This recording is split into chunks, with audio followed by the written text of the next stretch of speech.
Welcome to the Fear and Greed Afternoon Report for Wednesday, the 7th of June, 2023. I'm Sean Aylmer. Every afternoon, we've got the 5 stories that happened today that you need to know about. Story number 1, the Australian economy grew by just 0.2% during the March quarter, lower than economist expectations, with weak household spending and a fall in construction weighing on the economy. For the full year to the end of March, Australia grew at a 2.3% pace, down from 2.7% during 2022. Now, that result triggered a fall in the share market, and by the end of the day, the S&P ASX 200 was down 0.2% to 7,118 points. There are about the same number of companies gaining today as losing. Generally, the consumer discretionary stocks did best. Now, they're the ones that did worst yesterday following the Reserve Bank's interest rate increase. The technology, healthcare and utility sectors were also positive. Energy and financials were the worst performers. Among the large caps, National Australia Bank fell 1.5%, while Westpac was down 1.2%. Diversified miners South32 dropped 1.7%, while REA Group was off 1.4%.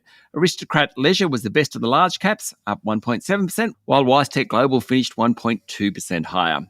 Story number 2, a fair bit of corporate news around today, including some pretty big share price moves. Oil group Beach Energy was the worst performing stock among the large caps at least, finishing down nearly 8% after disappointing results from its gas drilling program in the Perth Basin. Shares in dual-listed New Zealand cancer diagnostics business Pacific Edge, it's a tiddler, but its share price fell 74% today after it lost US Medicare coverage for its flagship bladder test product. And battery materials and technology group Novonix's share price jumped 19% after it locked in a deal with South Korea's LG Energy Solution. Story number 3, Bain Capital has secured the backing of Estia Health's board after increasing its takeover offer for the aged care provider.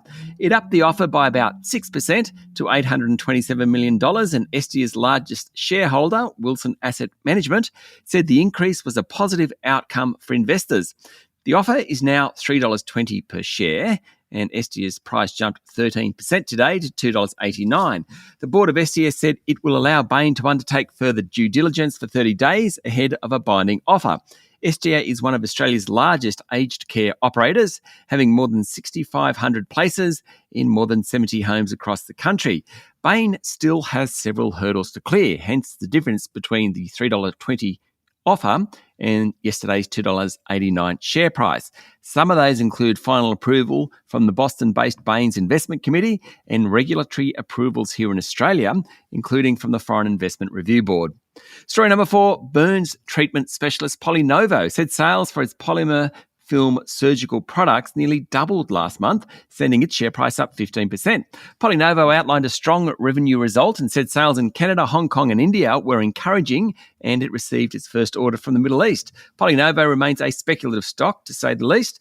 It's yet to make a profit. Its outlook in recent months has benefited from a product recall on one of its biggest competitors. Now, its share price is up 20% in the past 3 weeks, but down close to 40% since its peak in early February. And story number 5, Russia was accused of a war crime overnight over the destruction of a dam to slow Ukraine's counter-offensive. Torrents of floodwater burst through the dam in southern Ukraine, forcing the evacuation of tens of thousands of civilians.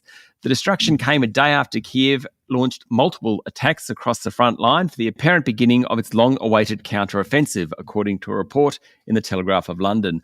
Volodymyr Zelensky, Ukraine's president, said the dam explosion was the largest man-made disaster in Europe for decades. US intelligence was leaning to the conclusion that Russia had triggered the flood. Now, Russia blamed Ukraine for the destruction of the dam, terming it an act of sabotage that endangered water supplies to Russian-controlled Crimea. The dam and its hydroelectric power plant powered 3 million homes. A nuclear power plant, around 150 kilometres upstream, also used water from it to cool its reactors. That's it for the afternoon report for Wednesday, the 7th of June, 2023. Michael Thompson and I will be back tomorrow morning with the Thursday edition of Fear and Greed. I'm Sean Aylmer. Enjoy your evening.